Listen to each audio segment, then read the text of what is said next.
Vamos para as informações. Antes, um breve comentário, tudo que eu vi, ouvi nas últimas horas, depois do título do Flamengo da Supercopa do Brasil em cima do Botafogo. Eu vi muito torcedor do Botafogo minimizando a vitória do Flamengo, dizendo: mas o Botafogo está morto, bateu em cachorro morto, Botafogo não tem treinador, o treinador é muito fraco.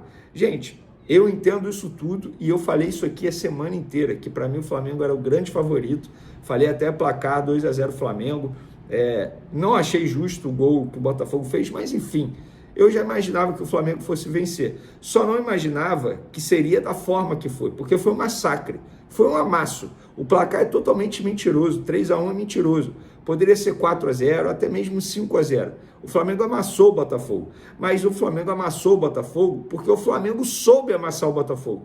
Não é o Botafogo que não tinha qualidade, não é... Entendeu? Estão tirando o mérito do Flamengo, do Felipe Luiz. O Flamengo fez um jogo, taticamente falando, perfeito.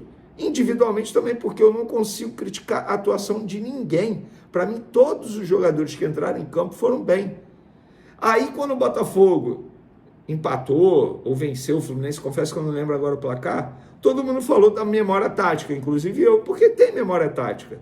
Agora, quando o Botafogo leva um amasso do Flamengo, é porque o Botafogo é cachorro morto? Não.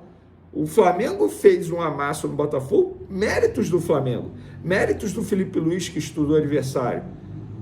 Totalmente mérito do Flamengo. Não importa se começou depois a preparação ou não, mas foi o Flamengo que fez aquilo dentro de campo.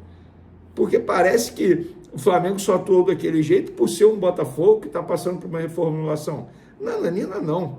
O Flamengo atuou daquele jeito por méritos do seu treinador e dos seus jogadores. Pelo menos é a minha opinião. Vamos lá, pessoal, porque o Flamengo divulgou a agenda da semana aí do elenco profissional. O treino dessa terça-feira, pela manhã, será aberto à imprensa e com direito à entrevista coletiva depois da atividade.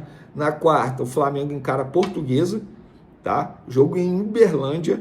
No sábado, teremos o primeiro Fla-Flu da temporada. Eu vou ler aqui exatamente o documento que eles divulgaram. Segunda-feira, treino 17 horas, já aconteceu. Terça-feira, treino 9h30 da manhã. Aí depois, às 4 horas da tarde, voo para Uberlândia. Quarta-feira, 19 horas, Flamengo e Portuguesa, no Parque do Sabiá. 11h30, voo de volta para o Rio de Janeiro.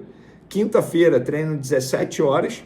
Sexta-feira, treino 9h30. E no sábado, 4h30 da tarde, Fla-Flu no Maracanã. E no domingo, folga para o elenco. Essa é a programação do time. E o Felipe Luiz alcançou uma marca muito expressiva com o título da Supercopa do Brasil, conquistado em cima do Botafogo. Ele chegou ao segundo título pelo rubro-negro com apenas 18 jogos oficiais no comando. Ele já tinha sido campeão da Copa do Brasil com apenas 9 jogos. Sensacional. Parabéns ao Felipe Luiz. Tem todo o mérito do mundo por ter conseguido tal feito. Inclusive, Felipe Luiz é o único profissional que conseguiu o título da Supercopa do Brasil como jogador e como treinador.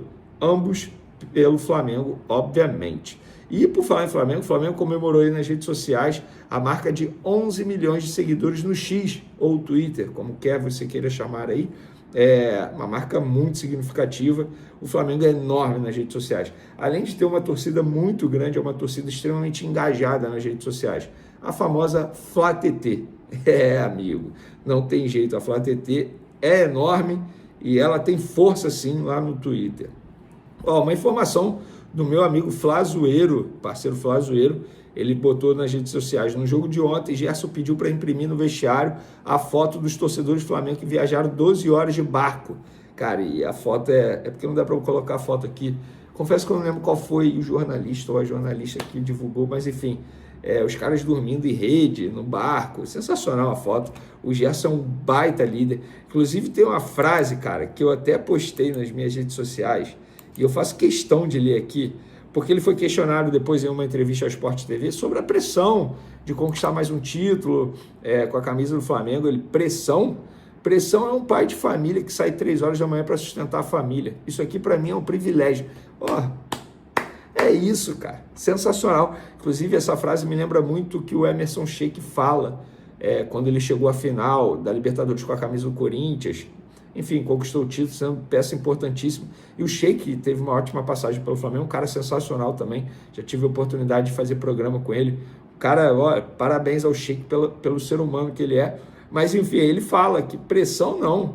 Pressão era quando ele passava dificuldade nos tempos de Nova Iguaçu, onde ele morou aqui no Rio de Janeiro, vendo bala perdida, enfim. Ele falou, cara, eu tinha que desfrutar o momento. E é basicamente o que o Gerson quis dizer. Vamos agora falar sobre as saídas. Lohan, pessoal, novidade, tá? O CSKA enviou a documentação da compra de Lohan ao Flamengo. O departamento jurídico do Rubro Negro analisou, não concordou com uma cláusula e pediu alteração ao time russo. Ou seja, as trocas de minutas já começaram para que a operação seja fechada. A cláusula que o Flamengo pediu para alterar envolve seguranças bancárias de proteção à guerra, porque o CSKA é um clube russo. Obviamente vocês sabem o que está acontecendo lá na Rússia. O CSKA concordou em fazer essa alteração e os clubes estão nesse processo aí de troca de documento. Para quem não sabe, acho difícil alguém não saber, a venda de 8 milhões de euros por 80% dos direitos econômicos de Lohan. Um jogador que já viajou, já fez os exames médicos para assinar com o Everton, clube inglês lá da Premier League, é o Alcaraz. Ele ainda não foi anunciado como reforço, porque Flamengo e Everton ainda estão finalizando toda a parte burocrática, a documentação. Ele foi emprestado com uma obrigação de compra quando completar um determinado número de jogos, que é muito pouco, já falei aqui para vocês, é muito pouco o número de jogos, mas aí fica aquele questionamento, se ele se machucar, o que vai acontecer? Apurei novamente sobre essa situação, o que me falaram é o seguinte, uma pessoa do staff do jogador me falou, se ele se machucar antes de completar a meta, ele retorna ao Flamengo e ele não é comprado pelo Everton. Então fica aí a informação para vocês envolvendo o Alcaraz. Em breve, por falar em Alcaraz, ninguém sentiu falta dele ontem, né? Contra o Botafogo. Pois é, e o Felipe Luiz já explicou a saída dele, não preciso ficar repetindo aqui. Agora, Jorginho, pessoal, é questão de tempo para ele assinar o pré-contrato, pelo menos esse é o entendimento no lado do Flamengo. Pelo que eu soube, o próprio Felipe Luiz já foi comunicado que ele está muito perto de assinar esse pré-contrato. Repito, o Felipe Luiz já conversou com ele lá no início da negociação, fez uma videoconferência com ele, o José Boto já fez 3 videochamada com ele, junto com os empresários, representantes do atleta.